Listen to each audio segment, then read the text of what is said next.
जय माता दी मित्रों, हमारे YouTube चैनल में आपका हार्दिक स्वागत है। मित्रों, जब कोई तांत्रिक या फिर कोई भी बुरी सोच वाला व्यक्ति आपके ऊपर तंत्र क्रिया करवाता है, किसी भी तांत्रिक के द्वारा, किसी भी ओझा सोखा या फिर किसी सेवड़े के द्वारा, या फिर कोई भी ऐसा व्यक्ति जो ये तंत्र मंत्र के कार्य करते हैं, भगत लोग होते हैं। होता क्या है कि जब आपका शत्रु आपसे चिढ़ने लगता है, आपसे ईर्ष्या करने लगता है, या फिर आपसे किसी भी प्रकार से बदला लेने की कोशिश करता है और वो सामने से वार नहीं कर पाता, तो वो ऐसी चीज़ों का सहारा लेकर के आपको खोखला करता है, आपको नष्ट करता है अंदर ही अंदर। इसके लिए वो कुछ पैसे दे करके तांत्रिकों के माध्यम से आपके ऊपर तंत्र क्रिया करवा देते हैं, और उसके बाद में वो तंत्र क्रिया जब आपके ऊपर लग जाती है, आपके ऊपर चल जाती है, वो नेगेटिव शक्ति, वो बुरी शक्तियाँ आपके साथ में चलने लगती है, तो वो सबसे पहले क्या करती हैं? सबसे पहले आपके काम को ख़राब करती हैं, आपके रोज़गार को ख़राब करती हैं, आपके आय के साधन को नष्ट करती हैं।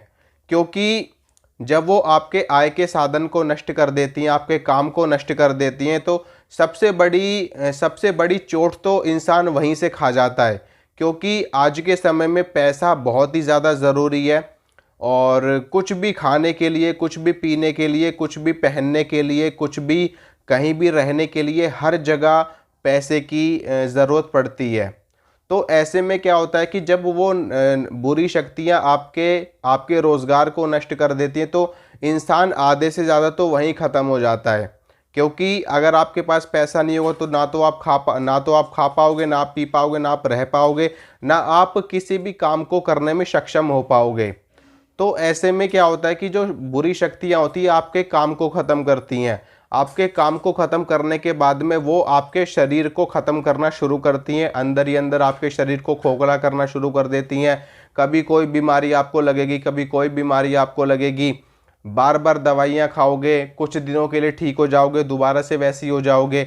अगर आपके सिर पे बैठेंगी तो आपके मन में नकारात्मक विचार उत्पन्न करेंगी। अगर आपके कंधों पे बैठेगी नेगेटिव शक्ति, बुरी शक्ति, तो हमेशा आपको ऐसा महसूस होगा जैसे कि कोई बैठा हुआ है, कोई भारी भारी सी चीज़ आपके यहाँ पर कंधों पे विराजमान है, और हमेशा आपको दर्द महसूस होगा इस जगह पे। इसके अलावा आपके शरीर में अगर नाभि चक्र के आसपास बैठेगी, नाभि में बैठेगी, तो आपको पेट में दर्द होगा, पेट में मरोड़ मरोड़ उठेगी, और आपको पेट से जुड़ी समस्याएं होनी शुरू हो जाएंगी। आपको लीवर का इन्फेक्शन हो जाएगा, ठीक है।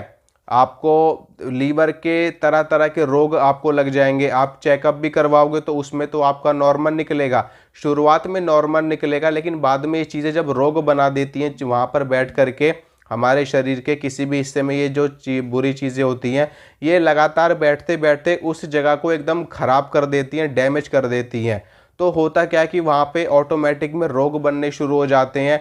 फिर वहीं से इंसान का बुरा वक्त शुरू हो जाता है, धीरे धीरे करके आपका शरीर पूरा का पूरा समाप्त कर देती है, ख़त्म कर देती है। अंत में क्या होता है आप सभी लोग जानते हो।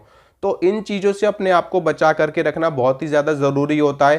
ख़ास तौर पे आपका जो रोज़गार है, आपका जो काम है, जो कारोबार है, जो आप जॉब करते हो, नौकरी करते हो, बिज़नेस करते हो, जो भी काम आप करते हो, उसको बचा करके रखना बहुत ही ज़्यादा ज़रूरी होता है।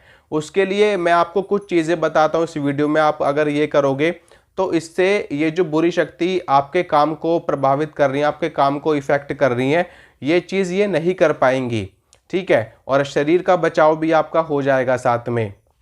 देखिए, इसमें आप बहुत ही बढ़िया चीज़ काम करने वाली मैं आपको बताता हूँ। एक तो दुर्गा सप्तशती में माँ भगवती का कवच है, अथ देव्याः कवचम। आप उसका पाठ नियमित रूप से किया कीजिए, ठीक है। उसका पाठ नियमित रूप से जो कोई भी व्यक्ति करता है, उसके शरीर की भी सुरक्षा होती है, और साथ में उस व्यक्ति से जुड़ी हुई जो भी चीज़ें होती हैं उनकी भी प्रोटेक्शन होती है। क्योंकि आप जिस काम में हाथ डालोगे, जब कवच आपके ऊपर लगा हुआ है, तो आपकी वो चीज़ भी सुरक्षित होगी ही होगी।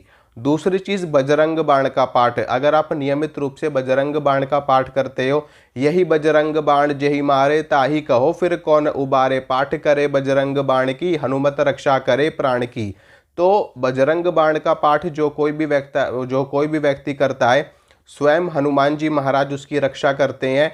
और बजरंग बाण पढ़ने वाले व्यक्ति पर भूत प्रेत, तंत्र मंत्र ऊपरी बाधा, चुड़ैल, डाकिनी, शाकिनी, जिन्न, खबीस, बेताल, मरी, मसानी, ये सारी चीज़ें नहीं चल पाती जहाँ पर हनुमान जी अपनी गदा टेक देते हैं। तो हनुमान जी की पूजा करिए, बजरंग बाण का पाठ करिए, माँ भगवती के कवच का पाठ करिए। इसके अलावा आप बगलामुखी कवच का पाठ कर सकते हैं, नारायण कवच का पाठ कर सकते हैं, शिव अमोघ कवच का पाठ कर सकते हैं, विष्णु सहस्त्रनाम का पाठ कर सकते हैं। इसके अलावा आप अच्युताष्टकम का पाठ कर सकते हैं और आप कुछ चीज़ें अलग से भी कर सकते हैं, जैसे कि आप शनिवार के शनिवार भैरव मंदिर में अगर आप जाते हो और वहाँ पर जा कर के भैरव जी को कोई भी भेंट प्रसाद वगैरह चढ़ाते हो तो उससे भी भैरव जी आपकी सुरक्षा करते हैं। क्योंकि काली और भैरव ये तंत्र की दो महाशक्ति हैं, ठीक है, तंत्र की महाशक्तियाँ काली और भैरव। इनके बगैर तंत्र लगभग ना के बराबर है, या आप ये कह सकते हो कि काली और भैरव के बगैर तंत्र का कोई अस्तित्व ही नहीं है, ठीक है। तंत्र में विशेष रूप से काली और भैरव की पूजा की जाती है। इनके बिना कोई मारण का प्रयोग भी सिद्ध नहीं होता और कोई शक्ति चलती भी नहीं है, क्योंकि तमाम तरह की जो नकारात्मक शक्तियों को नष्ट करने वाली शक्ति है वो है माता महाकाली। तो माता महाकाली तमाम तरह की जो नकारात्मक शक्तियाँ उनको नष्ट करती हैं, उनका विध्वंस करती हैं। भैरव जी उनके पुत्र हैं और उन्हीं के आदेश का पालन करते हुए इन चीज़ों को समेट करके रखते हैं। तो अगर आप काली और भैरव की भी पूजा करते हैं तो भी आपकी सेफ्टी होगी पूरी तरीके से, आपका सुरक्षा कवच बन जाएगा और कोई भी दुष्ट व्यक्ति आपको किसी भी प्रकार से हानि नहीं पहुंचा सकता। तो ये सारी चीज़ें करके आप अपने आप को भी सुरक्षित रख सकते हो और अपने काम को भी सुरक्षित रख सकते हो। ठीक है मित्रों, ये सारी चीज़ें करिए और सेफ रहिए, सुरक्षित रहिए। आशा करता हूँ मित्रों जो जानकारी मैंने आपको दी है आपको अच्छी लगी होगी, आपको पसंद आई होगी। अगर मेरे द्वारा दी गई जानकारी आपको अच्छी लगती है तो वीडियो को लाइक करना, वीडियो को शेयर करना, चैनल को सब्सक्राइब करना। इसी तरह की जानकारी मैं आपको लगातार देता रहूँगा। मिलूँगा आपसे अगली वीडियो में। जय माता रानी की।